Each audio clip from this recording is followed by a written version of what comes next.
Bonjour à toutes et à tous et ravi de vous retrouver pour cette nouvelle saison de Paroles d'experts. Toujours plus de décryptage de l'actu, qu'elle soit sociale, qu'elle soit économique, qu'elle soit politique, qu'elle soit sportive, qu'elle soit polémique ou non, qu'elle soit business. N'hésitez pas à nous partager les sujets que vous avez envie qu'on traite pour vous, d'envoyer toutes vos questions. On est là pour ça et abonnez-vous nécessairement sur notre chaîne H24. Alors, aujourd'hui, on va continuer et prolonger un peu les vacances en mode touriste pour cette première émission. On fait un point sur la saison estivale, touristique. Où en est-on? Les chiffres sont plutôt bons. Est-on toujours dans la résonance des exploits de l'équipe de foot de la dernière Coupe du Monde qui a mis le Maroc en lumière à travers le monde? Où en est-on de tous les investissements qui doivent être faits pour accueillir la Coupe du Monde 2030? Et puis, est-ce qu'aujourd'hui, les vacances au Maroc sont trop chères? C'est aussi ce qu'on entend dire, mais quasiment chaque année. On va essayer d'expliquer tout ça aujourd'hui en mode touriste, mais touriste qui bosse dans Parole d'expert.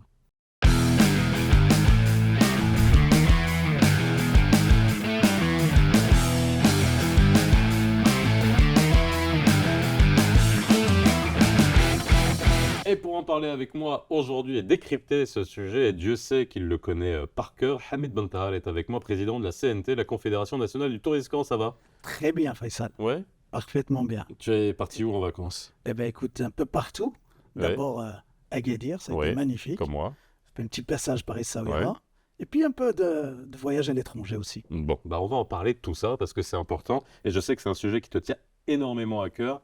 Parce que président de la CNT, mais tu as vu toute ta vie, tu l'as mise au service du tourisme et c'est ce qui nous permet d'avoir ta vision et surtout un état des lieux sur un secteur qui est vital, qu'il a toujours été pour le Maroc, mais qu'il est encore plus aujourd'hui avec des stratégies dont on attend les fruits avec impatience. Alors déjà, avant qu'on parle de ces différentes choses, est-ce qu'on peut faire un point sur cet été? On a eu des bons chiffres. Tout à On a fait. eu des bons chiffres avec une bonne augmentation par rapport à l'année dernière. On est en train de recueillir finalement toute cette exposition, ce coup de lorgnette qu'il y a eu sur le Maroc pendant la dernière Coupe du Monde. Alors, d'abord, Faisal, merci pour l'invitation. Merci de me donner la possibilité de partager d'abord la fierté de tous les professionnels du tourisme une année 2023 qui était une année record. Uh-huh. Et puis aujourd'hui, sur les 7 premiers mois de l'année, on voit également des chiffres qui sont très très bons. C'est le fruit d'un travail collaboratif qui a commencé depuis très longtemps. C'est le fruit d'une vision royale. Il ne faut pas oublier que ce secteur a été le premier secteur à bénéficier d'une vision royale qui a permis au Maroc de devenir un champion régional et un champion continental. Donc cette vision, c'est un travail de très longue haleine. Aujourd'hui, ce travail collaboratif commence à donner ses fruits, en particulier depuis 2 ans maintenant, où on voit le rythme de croissance et finalement un niveau qui est satisfaisant pour les professionnels du tourisme. Historiquement, on avait une croissance des capacités qui était supérieure à la croissance des arrivées, Oui. ce qui posait problème pour la rentabilité, pour les investissements. Aujourd'hui, et grâce à la nouvelle feuille de route qui a été construite public-privé, on a une croissance qui a 2 chiffres et qui permet de faire progresser donc le niveau de la performance et de nous inscrire dans une démarche de développement durable. Alors la locomotive, c'est toujours Marrakech. On en est où là? Alors si on revient dans les années 80, on avait Agadir. Après, Agadir a perdu de sa superbe. Là, Agadir est en chantier. Il y a tout un réinvestissement de la capitale du Souss, Marrakech et la locomotive. Où est-ce qu'on en est aujourd'hui dans les différentes destinations au Maroc? D'une manière générale, le Maroc se porte bien. Les chiffres, tu en as parlé. Dans les destinations, effectivement, la croissance, quand on regarde, il y a plusieurs régions qui bénéficient de cette performance. Moi, ce qui me fait plaisir, c'est de voir des nouvelles destinations comme Dakhla qui se révèlent, Tanger avec des liaisons aériennes qui se renforcent. Donc, toutes les destinations balnéaires se sont bien comportées cet été, malgré un démarrage début juillet qui était difficile. Mais les destinations, Marrakech reste une des plus belles marques du tourisme mondial et un gros succès à la fois une locomotive. pour la partie tourisme culturel. Agadir est la locomotive pour le tourisme balnéaire et continue à être une locomotive. Il se passe beaucoup de choses à Agadir. C'est une ville qui est en train de se transformer Elle est en d'une manière chantier, elle est en exceptionnelle. travaux. Je trouve qu'il y a des investissements très, très, très bien faits qui ont lieu à Agadir. Une nouvelle destination avec Tarazout qui amène un souffle nouveau, avec un positionnement complémentaire avec la destination Agadir, mais aussi l'arrière-pays Agadir. Donc, la locomotive balnéaire, la locomotive culturelle, mais aussi des destinations comme Essaouira progressent avec des performances qui sont très importantes et on voit l'appétit des investisseurs sur des destinations comme Essaouira, comme Dakhla, comme le nord du Maroc. Donc il y a un potentiel. Le Maroc bouge, bien sûr. Où est-ce qu'on en est de Rabat? Par exemple, Rabat est devenue une ville absolument magnifique. Elle est classée au patrimoine. Nous qui sommes à Casa, on est jaloux de Rabat quand on y va. Moi, j'y vais à chaque fois.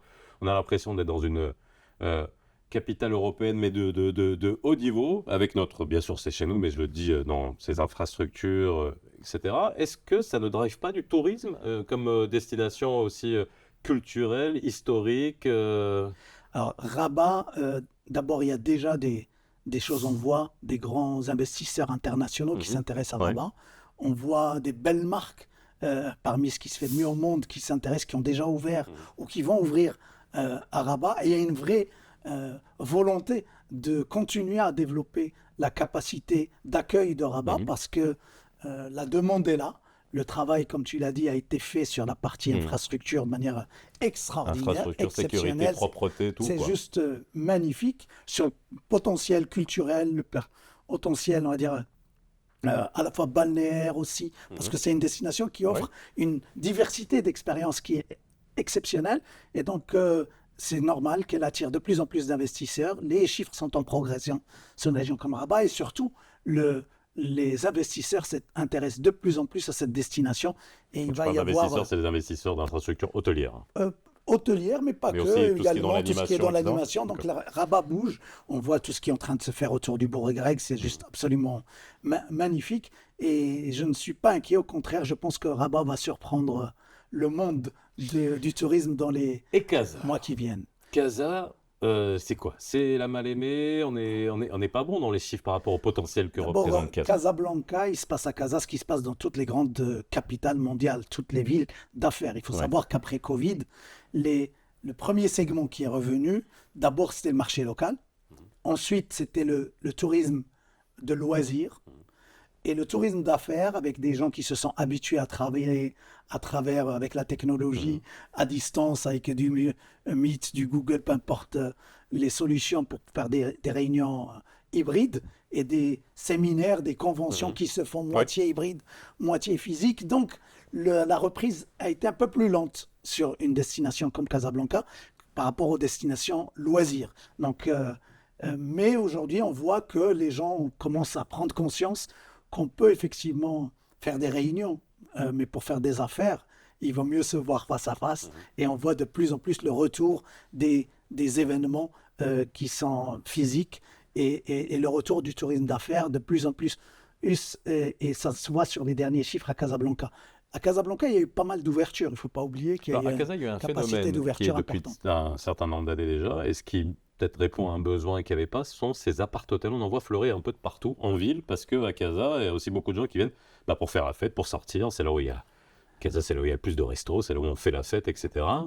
C'est une vraie tendance qui a été voulue, ou c'est simplement des opportunismes ou des opportunités d'affaires ou de l'intelligence de certains investisseurs? Parce que ça a l'air de fonctionner. Je pense que les voyageurs évoluent et la demande évolue. Il y a des nouvelles tendances. On voit de plus en plus le résidentiel brandé qui se développe, soit des résidentiels adossés à des marques hôtelières qui apportent un niveau de service en termes d'expérience absolument exceptionnelle, mais on a vu aussi le succès partout dans le monde des grandes plateformes qui font de la location en courte durée. Donc ça aussi, ça se développe partout dans le monde. À Casa, ça répond à une demande, mais on a vu la capacité hôtelière se développer également. Donc tous les segments se développent. D'une manière générale, le tourisme revient plus fort qu'avant la crise, malgré un contexte international qui est compliqué. Les gens veulent de plus en plus vivre des expériences, moins posséder des biens. Ils s'est tous rendus compte qu'effectivement, que la vie elle peut balancer très courte et qu'il faut profiter de chaque moment. Et donc, on le voit partout dans le monde, les gens veulent voyager plus qu'avant, ils voyagent plus pour le loisir. Et ils ont tardé à voyager autant qu'avant pour l'affaire, donc d'où l'explication sur Casablanca. Il y a de la place pour tous ces segments. Maintenant, ce qui est important pour les professionnels, c'est qu'on puisse réglementer ce type d'hébergement qui aujourd'hui peuvent être perçus comme une concurrence déloyale parce qu'ils contribuent moins en termes de taxes de promotion, de taxes de séjour, et qui mériteraient d'être réglementés. En termes de qualité, et puis voilà, il y a des établissements qui sont obligés de remplir un cahier des charges alors que d'autres n'ont absolument aucun. On va y revenir. Avant qu'on parle des choses aussi qui fâchent, mais qu'il faut expliquer aussi, que ce soit le prix ou que ce soit aussi par rapport aux professionnels, toutes ces plateformes, parce que ça aussi, ça a du bon, mais ça a aussi des côtés un peu pervers, qui sont en termes de marché émetteur, parce que c'est comme ça qu'on parle dans le tourisme, le marché émetteur, c'est-à-dire les nationalités, d'où ils viennent aujourd'hui nos touristes. Avant, on était habitués aux touristes français, d'Europe, ce qui était le plus proche. Qui vient chez nous aujourd'hui? C'est qui le premier déjà marché émetteur? Le premier client du tourisme marocain, c'est les Marocains. Donc ça, c'est une bonne nouvelle. Même si on les entend râler, c'est les Marocains. C'est les Marocains, ils aiment, ils consomment marocain, ils le font de plus en plus toute l'année. Et ils le font, et ça, c'est depuis plus de 7-8 ans maintenant, où le tourisme marocain est devenu le premier client de l'hôtellerie marocaine. C'est comparable sur l'Afrique, on va dire, sur l'Afrique, il n'y a aucun pays, entre guillemets. Il n'y a aucun pays en Afrique qui a ce type de performance. Ça montre qu'il y a une classe moyenne qui se développe au Maroc, qui consomme de plus en plus. Ça montre qu'il y a un travail qui a été fait par les professionnels aussi pour adapter leurs offres par rapport à l'attente, aux besoins de la clientèle marocaine. Donc c'est un marché qui est pas loin des 35% de l'activité au niveau du tourisme marocain, mais qui a encore un potentiel de croissance qui est très très important. Même des destinations comme l'Égypte ou des choses comme ça n'arrivent pas aux performances que fait le Maroc sur le tourisme national. Mais on peut le voir, par contre, toutes les grandes destinations touristiques s'appuient sur un tourisme interne très très important. Et donc c'est le cas du Maroc, c'est un bon signal. Notre ambition, c'est de continuer à faire croître ce 35% pour devenir un jour 40% et pourquoi pas 50% du tourisme, ce qui nous rendra encore plus résilients, parce que c'est important de diversifier notre tourisme. Alors, c'est intéressant d'entendre ça, mais en même temps, c'est ce qui donne le lieu à toutes les critiques polémiques qu'on peut avoir et qu'on peut vivre sur la cherté des vacances pour les Marocains en interne. Alors, on a partagé, et puis au niveau de la qualité, de l'hygiène, etc., avec des disparités qui sont absolument incroyables. On en a partagé avant qu'on commence l'émission. J'ai passé moi aussi, comme toi, mes vacances à Tarazout et à Agadir cet été, et j'ai eu 2 expériences, mais vraiment à l'antithèse, quoi, je veux dire, aux extrémités. Au même prix, on va dire, sur le même prix, d'accord, une expérience catastrophique dont je me suis enfui pour aller dans un autre hôtel où c'était absolument magnifique, c'est-à-dire au même prix. Donc, avec un niveau de prix aussi assez cher pour le Maroc. Mais peu importe, on va dire, déjà en termes de... Qu'est-ce que tu réponds à ça? Parce que ça revient tous les ans, ça revient tout le temps. La vie est chère au Maroc de toute façon, on va dire dans un cadre global, la vie est devenue de plus en plus chère, donc nécessairement aussi l'hôtellerie et les vacances sont chères. Mais qu'est-ce que tu me réponds à ça? Comment on peut expliquer ça? D'abord, je te remercie de me donner cette opportunité, Faisal, d'aborder ce sujet, parce que le tourisme, il y a beaucoup de malentendus sur ce sujet-là, et donc merci de me donner cette possibilité d'essayer de réduire un peu l'écart qu'il peut y avoir de temps en temps sur la compréhension. Donc, première information, contrairement à ce qu'on entend ici et là, le premier client du tourisme marocain, c'est les Marocains. Deuxième information, c'est que la croissance sur les 10 dernières années du tourisme interne a été supérieure au tourisme international. Donc on entend aussi que de temps en temps, les Marocains partent à désertent et des choses comme ça. C'est deuxième information, les chiffres disent exactement l'inverse. Troisième information qui est intéressante, c'est que cet été, dans toutes les destinations balnéaires, c'était très difficile pour les Marocains de trouver une chambre pendant le mois d'août parce que toutes les capacités étaient utilisées à 100%. Si on avait le double de la capacité pour le mois d'août, on l'aurait rempli. Et donc la demande et tous les établissements hôteliers n'ont pas pu répondre à la demande des Marocains faute de capacité. Donc, ce qui veut dire encore une fois que la demande est là, que les Marocains consomment marocains de plus en plus. Maintenant, est-ce que c'est tous les Marocains? La réponse est non. Il y a bien évidemment une catégorie de Marocains qui voyagent toute l'année, qui a les moyens de voyager, qui le fait, qui de temps en temps a aussi envie de partir à l'étranger. Moi, je considère que c'est plutôt un signe de bonne santé de notre tourisme, de notre pays. On ne peut pas vouloir accueillir le monde et vouloir enfermer les Marocains et les empêcher d'aller découvrir le monde. Encore faut-il avoir un visa. Ça sera l'objet d'une autre émission. Mais il y a d'autres destinations, on peut aller sans visa. Exactement. La Turquie, l'Asie, etc. Mais bon, après, en aérien, ça revient un peu cher, donc ça concerne aussi une certaine partie de la population. Les Marocains à voyager au Maroc, mais bien évidemment, ils ont le droit aussi de partir découvrir le monde parce que le monde est magnifique et que les voyages forgent la jeunesse et que ça permet de développer une ouverture d'esprit exceptionnelle. Les visas, il n'y a pas que des émigrants potentiels, il y a aussi des gens qui veulent voyager.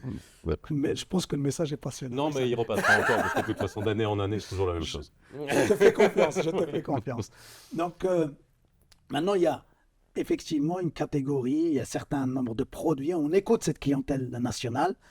Parmi les reproches qu'elle faisait au tourisme, c'était d'abord un sujet d'animation. Le sujet d'animation, comme quand on voyage, mais le voyage, c'est pas uniquement l'hôtel, c'est tout ce qu'il y a. Il faut avoir quelque chose à faire, et c'est tout le temps ce qu'on reproche aux destinations marocaines. Eh ben là-dessus, dans la feuille de route, il y a une grande partie, il y a une des très bonnes réponses, et je considère que cette feuille de route que nous avons co-construite, publique et privée, apporte des réponses, notamment sur la partie animation, avec le programme Go Siyaha, où je me permets de dire que il y a des financements avec des subventions pour accompagner les investisseurs pour des projets d'animation qui peuvent atteindre jusqu'à 40% de subventions. Il y a pour des hébergements adossés à des projets d'animation, il y a des subventions aussi et qui sont très intéressantes, qui peuvent aller jusqu'à 30 et 35%. Donc il y a des nouvelles solutions pour répondre, pour continuer à nous améliorer et adapter l'offre et adapter le produit par rapport à ces attentes. On doit continuer à faire évoluer cette offre. Est-ce qu'on est cher par rapport à ce qu'on dit? Est-ce que...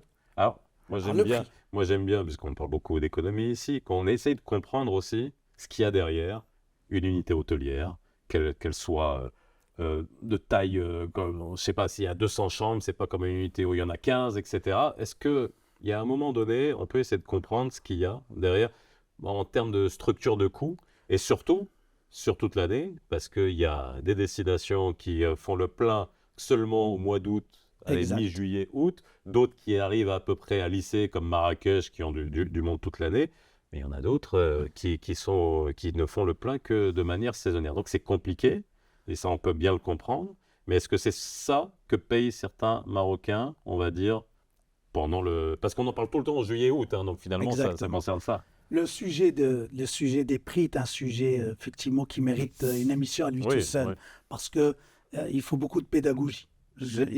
Comme je disais, le sujet l'été, la demande étant le triple de l'offre, forcément les prix s'adaptent par rapport à l'offre et la demande. Et je peux comprendre. Ça c'est nouveau. Avant c'était pas le cas, mais maintenant. Non, toujours le mois d'août. On n'a jamais eu de problème sur la saison d'été. Oui, mais jamais. Il y avait, je me rappelle, alors quand j'étais gamin, il y avait la fameuse pancarte à la réception, prix hors saison et prix haute saison. Maintenant, c'est les algorithmes qui font les prix. Les algorithmes, tout à fait. Effectivement, ça l'est peut-être un peu plus. Les techniques de revenu management sont là pour adapter les prix par rapport à la demande. Donc, je ne connais pas un seul établissement qui va laisser des prix chers alors qu'il n'a pas de demande. En général, les prix suivent la demande.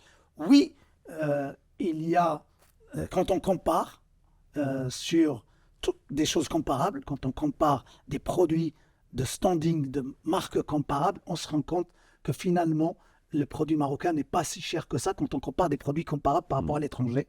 Et nous faisons cet exercice. Par contre, il manque un produit pour la famille marocaine avec des enfants qui veulent voyager, qui vont peut-être avoir de la résidence touristique, brandé ou non, avec de l'animation pour les enfants. Il manque un produit économique pour une catégorie de produits marocains. C'est ça qui fait qu'on compare systématiquement l'Espagne au Maroc, parce que c'est ça la première comparaison pour beaucoup de gens. Ce qu'on peut trouver à Ben El Medina, à Fuengirola, là où il y a tous les Marocains, des etc. produits plus adaptés à la famille. Ces produits-là qu'on n'a pas.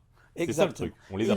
Il manque cette catégorie de produits. Sur cette catégorie de produits, la difficulté qu'il y a, c'est comment convaincre un investisseur de développer en bord de mer sur des destinations qui marchent 2 ou 3 mois dans Ouais. l'année, d'investir dans un produit où il va avoir des charges sur 12 mois. Donc la difficulté, c'est qu'on a un défi. Et C'est le celui de modèle réduire. Alors, le modèle espagnol, c'est quoi? Parce que je Ils- prends ce modèle-là. Est-ce que l'Espagne réussit à remplir tout? Je prends les destinations que j'ai citées. Hein. Il peut y Oui, oui. avoir, après Marbella, on fait toute la Costa del Sol. Est-ce qu'ils sont remplis toute l'année? Ils ont réussi Ils ont effectivement à réussi. réduire la saisonnalité. D'accord. Aujourd'hui, toutes ces destinations-là arrivent en tout cas à avoir un niveau d'activité toute l'année qui est beaucoup plus important. Ils ont fait ce qu'on a commencé à faire au niveau de la D'accord. feuille de route. Ok. La feuille de route, elle apporte une grande partie de la réponse. Le fait de être discipliné, de focaliser les moyens sur la partie aérienne, parce que ces destinations, pour leur apporter du business, il faut du business toute l'année. Et donc, c'est très important qu'on continue les efforts pour diversifier les solutions au niveau de l'aérien, aussi bien low cost, des vols internes, les vols réguliers, des charters. Donc, diversifier les solutions pour l'aérien, ça, c'est un des leviers pour pouvoir diversifier aussi les marchés. Parce qu'on va aller chercher certaines saisons des Anglais, on va chercher pour d'autres saisons, effectivement, des Scandinaves. Et puis, le marché local et le fait de diversifier les segments permet de réduire la saisonnalité. Et donc, ça, c'est une des solutions. L'autre élément qui est très important, c'est de faire des destinations à vivre, des destinations avec une grande partie donc, de gens qui investissent dans l'immobilier ou des choses comme ça, qui vont venir plus régulièrement, qui vont venir y vivre, Ok. et du coup, ça amène une clientèle toute l'année. Donc, il manque un maillon, mais encore une fois, dans la feuille de route, il faut qu'on ait confiance dans la stratégie. Les chiffres sont en train de progresser, la rentabilité des investissements s'améliore, et je suis persuadé que ça va faire changer d'avis certains investisseurs qui hésitent encore sur certaines destinations. Dernière question, parce qu'on arrive à la fin de l'émission. Il y a 2030 qui arrive, et donc nécessairement, on se pose la question sur la capacité. Comme toutes les destinations se sont peut-être posées, d'accueillir le monde qui va arriver. Et là, comme on est à côté et pas loin de l'Europe, je suppose qu'on va avoir beaucoup de monde qui va venir, même si c'est partagé entre l'Espagne, etc. Est-ce qu'on n'a pas de crainte à se faire pour 2030? D'abord, il faut qu'on travaille, il faut qu'on saisisse cette opportunité. Moi, personnellement, je considère que il n'y a pas de crainte à se faire sur l'événement lui-même. Oui. Non, Maintenant, oui. l'événement lui-même, ça Ouais. va être magnifique. Le Maroc a déjà prouvé sa capacité de se mobiliser, public, privé, pour organiser une fête qui va être mémorable. J'en suis convaincu. Maintenant, je pense que la volonté de tout le Marocain, c'est de saisir cette opportunité pour faire un saut qualitatif, pour ensemble monter en compétences, monter en compétitivité durablement. Et donc, tout le défi aujourd'hui, c'est comment saisir cette opportunité pour diversifier l'offre en termes d'hébergement, de compléter l'offre avec des projets ou des investissements qui ne vont pas servir que pour la Coupe du Monde. C'est justement d'avoir Oui, c'est ça. une réflexion durable pour ne pas faire les erreurs qu'ont fait d'autres destinations, de créer des produits qui vont avoir du mal à commercialiser après, mais de bien réfléchir sur développement durable. Deuxièmement, c'est comment saisir cette opportunité aussi d'upgrader la qualité de la formation. C'est ce qu'on prévoit dans la feuille de route, des programmes qui vont nous permettre, avec l'OFPPT par exemple, un programme sur le middle management, un programme sur la formation continue, des écoles d'excellence, pour monter le niveau de qualité partout au Maroc et dans l'ensemble des régions. Un travail sur la digitalisation de l'ensemble des acteurs du tourisme. Donc toutes ces solutions-là, pour moi, la Coupe du Monde, c'est une opportunité qui n'arrive qu'une fois tous les 100 ans, oui. ou une fois dans la majorité des pays du monde. Et c'est une occasion formidable pour montrer la meilleure image du Maroc pour l'événement, mais aussi pour faire ce saut qualitatif qui nous permettra d'améliorer le niveau de vie des Marocains durablement. La toute dernière question, parce que si je ne la pose pas, après on va me dire, mais pourquoi tu n'as pas posé la question? Les compétences, tu en as parlé. Ça aussi, c'est les choses qu'on dit tout le temps. Alors, on est capable du meilleur comme du pire, on peut être ultra bien servi comme on peut être servi comme rien du tout, comme personne. Comment on arrive à avoir des compétences, à gérer, à les lisser? Moi, j'ai posé des questions. On se bat d'un hôtel à un autre pour récupérer des compétences formées. Donc, ça veut dire qu'il y a un problème, que ça soit, qu'il soit linguistique, qu'il soit en soft skills, qu'il soit, bref, global. Comment on règle ce problème? Alors, Ça aussi, il faudra une émission, mais Il faut une émission je sais dédiée, pour tout, mais exactement, voilà, mais- on a survolé un peu tout, ça nous permettra de développer après. En tout cas, personnellement, je vois plutôt une opportunité. Notre pays a besoin d'emplois. Notre secteur a beaucoup formé dans le passé. Mhm. Pendant la période Covid, on a perdu beaucoup des talents, des meilleurs talents du Oui, Maroc, qui sont, oui. sont partis partout dans le monde. Oui. Et ce qui veut dire que c'est un métier monde. Et c'est un métier qui offre des opportunités au Maroc et offre des opportunités partout dans le monde. C'est un des rares métiers. On peut commencer dans n'importe quel job et terminer DG, voire président. Donc l'ascenseur social fonctionne encore Tu dans en ce es type l'exemple. d'entreprise. J'en suis l'exemple et j'en suis fier. Oui, Et tu donc, peux. et c'est pour ça que je voudrais que ensemble, et je le dis souvent, c'est une école de la vie, ce métier-là qui donne des opportunités exceptionnelles. Il faut qu'on arrive à attirer, rassurer les jeunes sur le fait que c'est un magnifique métier pour attirer les meilleurs talents. Il faut qu'on arrive à investir plus sur la formation. Il faut qu'on rende hommage à tous ceux qui forment, les formateurs. Ouais. C'est un rôle très, très important dans les écoles du tourisme. C'est pour ça que nous avons initié un programme au niveau de la Confédération qu'on a appelé le Cercle des dirigeants des écoles du tourisme et des experts du tourisme pour leur permettre d'abord de connecter entre eux, de les connecter avec les professionnels du tourisme, qu'on travaille ensemble et être force de proposition pour monter la qualité de la formation et améliorer l'attractivité des talents. Quand on parle de tourisme, très souvent on parle des arrivées, 10 millions d'arrivées. On parle d'emplois. Les emplois, quand les arrivées montent, les taux d'occupation montent, les établissements publics sont obligés d'embaucher plus de gens. Et donc, plus on va monter le niveau d'activité, plus on va créer d'opportunités pour les jeunes. Et donc, si aujourd'hui on a encore des difficultés, c'est une opportunité, il faut qu'on forme plus. Et il faut surtout aussi faire du volume. C'est ça? Ouais, il faut qu'il y ait plus Il faut d'arrivées qu'on forme. tout le reste de l'année. Exactement. Voilà. Merci beaucoup, Hamid, Merci. d'avoir été avec Merci, nous. Faisal. Je sais qu'on a abordé beaucoup de sujets sur le tourisme. On en parlera souvent cette année pour essayer justement de comprendre et d'expliquer, de voir comment on va. Merci d'avoir été avec nous. On se retrouve très vite sur Parole d'Expert sur H24 et à très bientôt. Bye bye.